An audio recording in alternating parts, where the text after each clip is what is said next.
6 safety tips for landlords dealing with tenants. Coming up.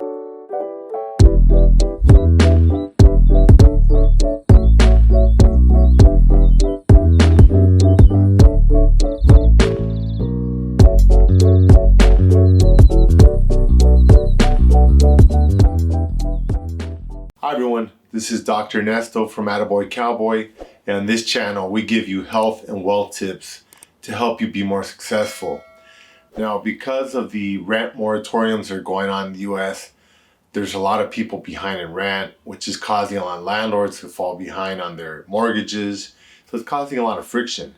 And ultimately, it spurred a lot of violence. And I just heard the other day a story about a 71-year-old lady being pushed down the stairs in New York City, an elderly gentleman in Seattle getting beat to death, and so on and so on. So what can you do to try to avoid a lot of this stuff that goes on and the friction that's created between you and your tenants, especially when they're behind in rent? Well, let's go over my 6 tips for doing so. Tip number 1, screen your tenants. Make sure you're doing credit checks, criminal record checks, drug history, unlawful detainer, everything else you can think of. Do a background check on them. And I also recommend meeting the people in person, or at least talking to them on the phone. And if you can't do it, make sure your management company is doing it to make sure they're screening people. I'll give you an example why you want to do that. I had these 3 guys are going to rent this place. They were really cool. All their numbers checked out, all their checks checked out. And I called one of the guys to talk to him. And, we were just small talking and said, hey, how you doing? And I said, hey, what do you think about the Lakers? The LA Lakers were in the playoffs and they were doing really well. And he just blew up. He just started saying, hey, you're just wasting my time. I'm at work. I don't have time to be talking about sports. And I just let him vent. He just went off and he was just telling me I was an a-hole and started cussing me out and everything. And he said, I'm not interested in your place. And then he hung up on me. And I thought, whoa, this guy's really tightly wound up. All I did was ask him about the Lakers, which was, the topic of the time since they're in the playoffs. But he did me a favor because obviously he's someone that I don't want to deal with. So I like to have casual conversations about people. I ask them about how they're doing, about current events. If they're patient, they just talk to you like anybody else. But if they're not, they'll cut you off, they'll cuss you out, they'll act like someone that you probably don't want to have to deal with if they were your tenant. In other cases, I'll also ask them, well, how was your last landlord? And if they start going off about the person being a jerk and this and that, that's probably not someone I want to deal with either, because generally speaking, we're all people. So we have to speak with respect for others. Even if we don't agree with someone or we don't really like someone, you still have to treat them with courtesy, right? And to be talking really bad about someone like that, I think just reflects very poorly on you and that tenant. So it's not someone I probably want to get involved with. So I just make sure that I do a really good screening of my tenants. Make sure that I get people that I know that I can deal with on a daily basis, that have an even keel personality. And that, a lot of times that's a lot more important than their finances and their criminal history and all this other stuff. So make sure you're doing a very thorough screening. Tip number 2, safely show your property. Now this is important. Try to make sure you're not alone with tenants. I generally do not show properties one-on-one to people. I know a lot of people do that. I think that's a huge mistake.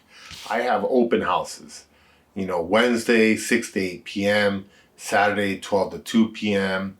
And I like to have someone with me, or at least 2 people there so there's a witness. I don't like to go one-on-one because I've heard stories of people making up allegations towards landlords where they said things towards them. So I think that's a really bad thing. Bring an assistant, bring your cousin, bring your friend, chill out, buy them dinner, just hang out there and let people roll through the property and check it all out. Open houses are definitely the way to go. One-on-one appointments, no way. I'll tell you a horror story about one I did when I barely started renting properties. I was sitting on a couch like this in an otherwise empty house, and this young, beautiful woman came in, and she sat right next to me on the couch. And not to be too graphic, but she was really kind, really nice. She was talking to me, and she was wearing a really short skirt. And just while she was talking about, I don't know what she was talking about, rental history or something, she just started opening up her legs. And as she opened her legs, I noticed she had no underwear and she was pointing it at me. Now, she was looking at my face to see how I responded, and of course I was shocked, but I did not say anything. And I just kept talking. And I said, okay, well, good. Thanks for coming by. I excused myself and I walked her out of the property. And I said, never more will I do one-on-one viewings. One of my mentors, Chris Smith, who owns over 40 buildings, told me to be careful with people of the opposite sex when you're doing house viewings. Because a lot of times they'll try to entice you sexually and get you involved with some type of sexual harassment or other type of sexual lawsuit. So don't do that. I don't get involved with people like that. It's best not to leave yourself open to those situations. I have a friend who's a professor at UCLA at the medical school. He told me it happens all the time with students, them coming on to him, them making these, suggestions such as this tenant I just mentioned.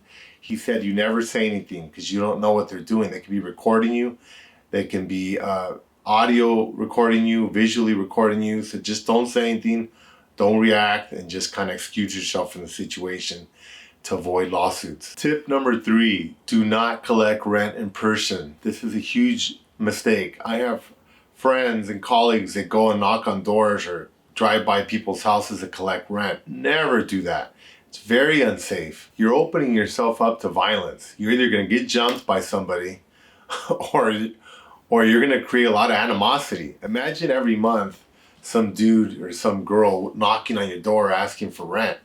Nobody likes that. You know what I mean? It creates this weird tension between your tenants. So don't go and ask for rent. Either have a common drop-off place like a P.O. box or a lock box where they can just drop checks or money orders, or have them pay you electronically. These days it's easier. Have them pay you through Zelle or PayPal or Venmo or Cash App or one of these other electronic ways of paying. It's contactless. You don't get sick, with COVID-19. You avoid confrontation. And then there's an electronic record. So if they try to say, oh no, I paid on time. Well, it's stamps and they pay electronically. So if it's not on time, then you can charge them late fees. You can make up extra money in late fees. And don't feel like you have to pay the fees on that money. I don't. I tell the tenants they have to tie their account to a bank account so it doesn't charge fees. If it doesn't and they want to pay with their credit card, then they're responsible for the fees. Usually it's like 3%. So if the rent's $2,000, then they have to pay $2,060 to cover the rent, for example. Tip number 4, never give out your home address. Don't let tenants know where you live. It's best to use a P.O. box for all your correspondence. And if you have to meet them for something, go to their property. Don't let them know where you live. I had a situation where we raised the rent on this gentleman and he knew where I lived. And he would knock on my door and yell at me, come outside, I want to fight you, in Spanish. And I was like, oh my God, this guy's going to fight me because I raised his rent? And he just kept coming back for 2-3 days and he would pound on my door. I had to call the cops to get him out, and I learned the lesson. No, don't give people your home address. Aside from that, they'll be knocking on your door at all times. They could target you for violence. They could jump you. Just avoid the whole situation. Don't give out your home address. If you have to live somewhere that you rent, like if you own a 5-plex or whatever, and you live in one of the units, let them know you're the manager and the owner lives somewhere else so they don't come and bother you. Tip number 5. Have clear communication and expectations. So if you have to go fix something, make sure you're clear and establish how you're going to communicate. I like to communicate through email, and now I allow text, but nothing over the phone. You don't want to talk to tenants on the phone because they could say things. These can be misconstrued. They could say that you said something you didn't. So it's better to have a written record of what's said in case it goes to a lawsuit or in case they try to hold something against you. It's always in your best interest. If they call, I just decline the calls. Decline, then I'll text them. I'll tell them text.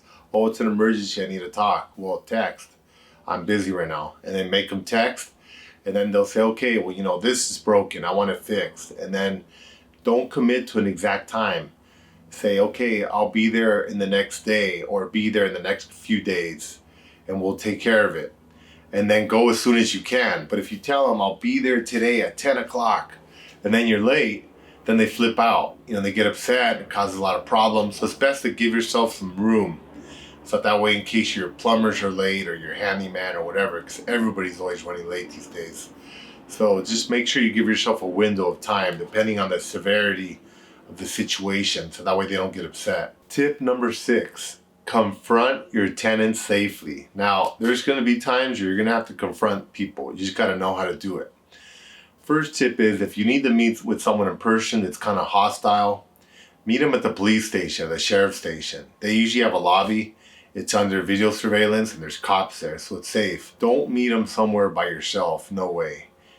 Meet them at a police station. Or you can meet them if you have someone with you. Take someone with you to go meet with them to do an exchange or whatever the case might be. But just a word of advice on that. People are hostile. It's better not to confront them or approach them. If you have to kick someone out or something like that, call the police. Have them come over and help you, escort you into the property to take care of business. I had my own experience, as I've mentioned before. I had a guy that used to rent a bedroom in my house, broke into my house because I wouldn't rent him a room again. He started trashing my house. My roommates called me. I said, hey, I don't want any violence, just let him be. The guy trashed my place. They called the cops. The cops wouldn't do anything because I guess he used to live there. I came home. I walked into the back door. I went to go talk to him on the front porch and say, hey, what's going on, I didn't know that he was accompanied by his boyfriend. So his boyfriend jumps me, he jumps me. We get into a fight. They were incapacitated, I thought, and then I should have ran away, but because of my ego, I sat there and started looking at my phone. Let me call the police to get over here. One of them got caught up and pushed me off the stairs. I shattered my left leg into 33 pieces. I had to have 4 surgeries to reconstruct my leg. And actually, they wanted to amputate it when I went to the hospital. And those were friends of mine working there, doctors, and say, hey, bud, your family, we got to cut your leg off. I said, no way, I'm not doing that. I sent my x-rays to 6 other surgeons in LA. They all said the same thing, we have to amputate. I said no. Anyway, by the grace of God, I was able to save my leg. I wrote a book about how to heal bones quickly.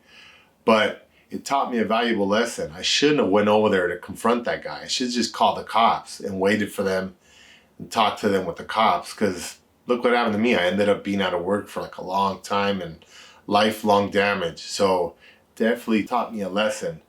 Don't confront people like that. They could be dangerous. Or get some friends to come with you. Get the police. It's always better to be safe. If you need to, get someone else just to record, so they don't try to say you did something to them. I hope these help. These tips have helped me to kind of keep the peace with tenants, and I know they help a lot of my colleagues and my clients. So from Los Angeles, California, this is Dr. Ernesto Martinez. Thank you for listening. Goodbye.